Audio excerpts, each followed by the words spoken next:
This is section 6.1, Angles and Their Measure, day 2. And today's topic is radian measure. Up until now, we've always measured our angles in degrees. Radian form is another way to measure angles. And this measure is typically, especially useful in calculus. So to define a radian, we can use a central angle of a circle, one whose vertex is the center of the circle, as shown in figure 6.1.2, right here, which is in your notes. So the definition of a radian here in the blue box: 1 radian is the measure of a central angle theta that intercepts an arc S equal in length to the radius r of the circle.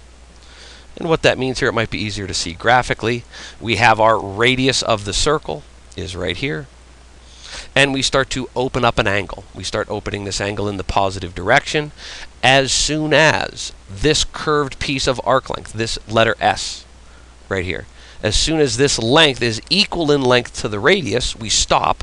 That is our angle, and that angle is now 1 radian in measure. And then we continue here in the definition. Algebraically, this means that angle theta in radian measure is S divided by r. Take the arc length, divide it by the radius. You have the angle which is measured in radians.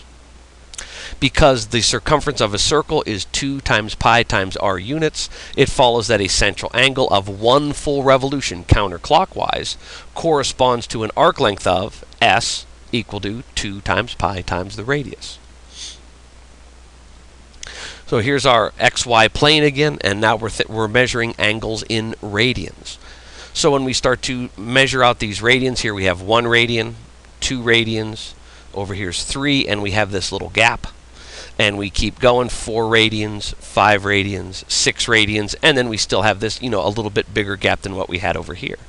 Because actually this gap, to do half of a circle, would be 3.14159, etc., radians.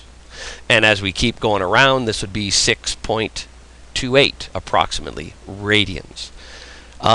If we look at the circumference of a circle is 2 pi r. If we just imagine that the circle has a radius of 1, then the circumference of the circle is going to be 2 pi. When we are talking radian measures of angles, it's easier to use multiples of pi or fractions of pi when talking about the measure of an angle. Because where 1 full revolution of a circle is 360 degrees, it's also equal to 2 pi radians. Just like we found complements and supplements in degree measure, we can find complements and supplements here in radian measure. If we go back here for a second, we knew that in the first quadrant, this was a 90-degree angle. We knew that half of a circle was 180 degrees. And we can stop right there. Now that we're talking radian measure, 1 full half of a revolution is 180 degrees, or pi radians. And then if we want to do half of that, a 90-degree angle would be half pi radians, or pi over 2 radians. So a 90-degree angle is a half pi radians. 180 degrees, or half of a circle, is 1 pi radians. Now we can find complements and supplements in radian form. So it says here, finding angles, find each angle. The complement of pi over 12. Well, we know that complements add up to 90 degrees, or pi over 2 radians. So here for part A, we're going to take pi over 2 radians and subtract our given angle. Subtract pi divided by 12. So first we need a common denominator.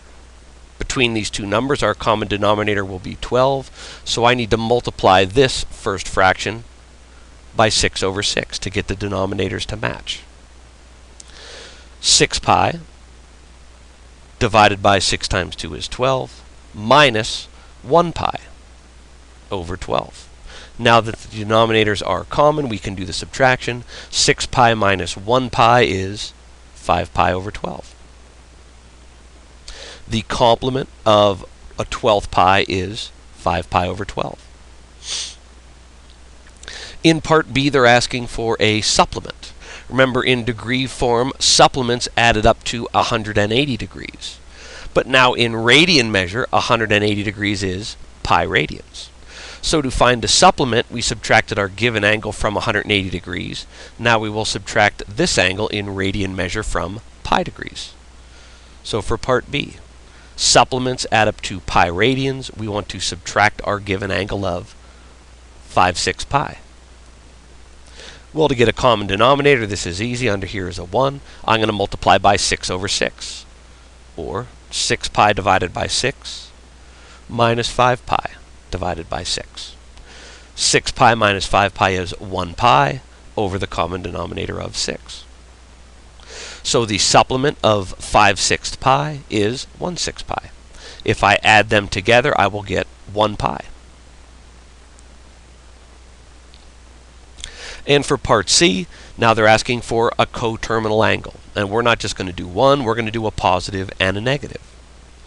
But first, let's sketch this out and see what it looks like. So here is my xy axes. I want to sketch 17 pi over 6. This might be easier to sketch if I turn that into a mixed number. Divide 6 into 17. I can do that twice without going over. And then I'd have 12.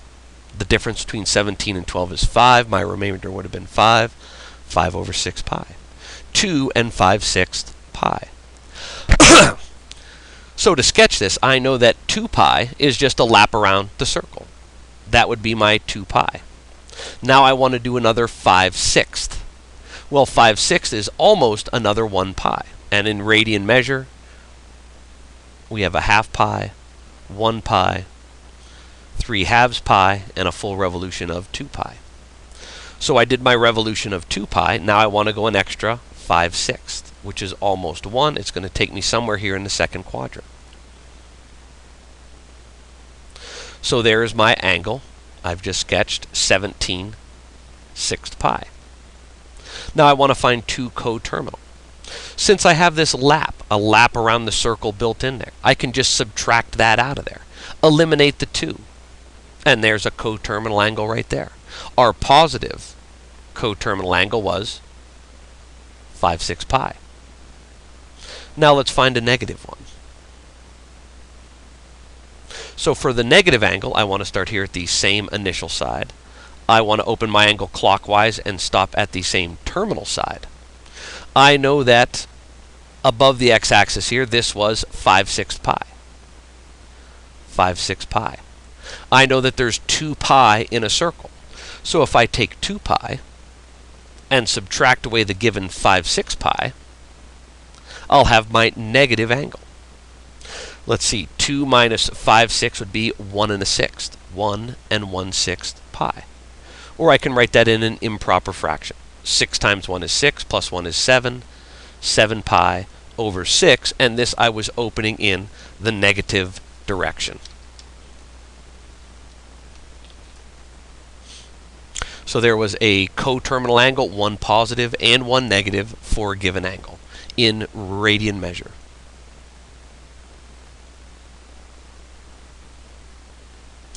Now to convert back and forth between degrees and radians. Sometimes you might have a problem in degrees you want to convert. Or you might be given it in radian form and you want to convert back to degrees.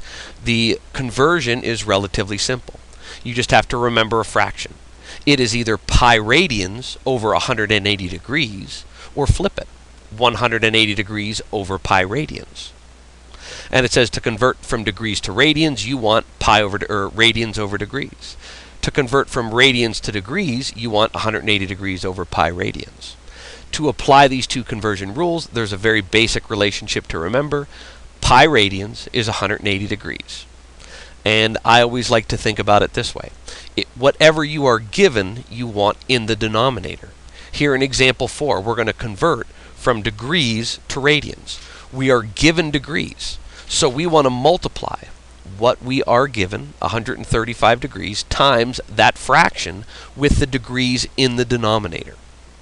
So we want pi radians on top, 180 degrees in the denominator.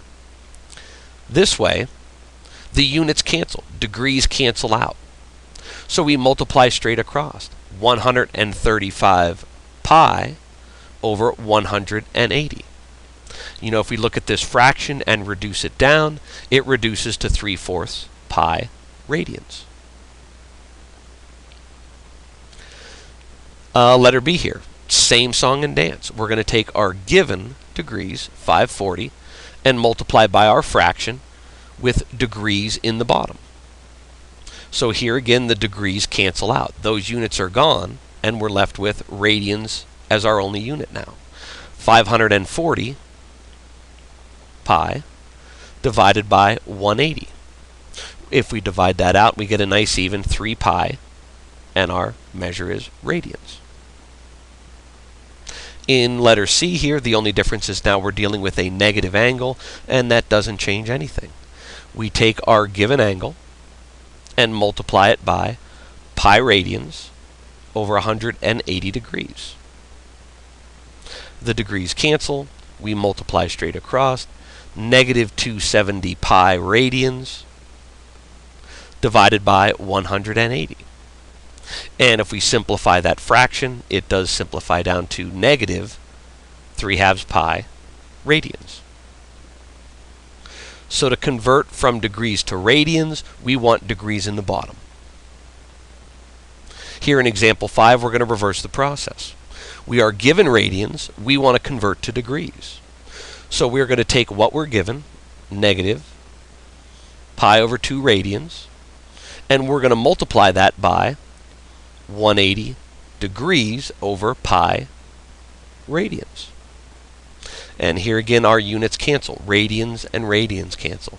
The pi's will cancel out.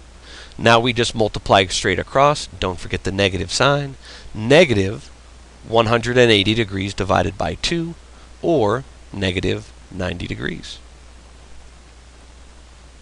Here in letter B, now it's a positive as opposed to letter A. Letter A was a negative radian angle. Now it's positive. We are going to take what we are given, 9 pi over 2 rads, and we're going to multiply that by 180 degrees divided by pi radians. The pi's cancel.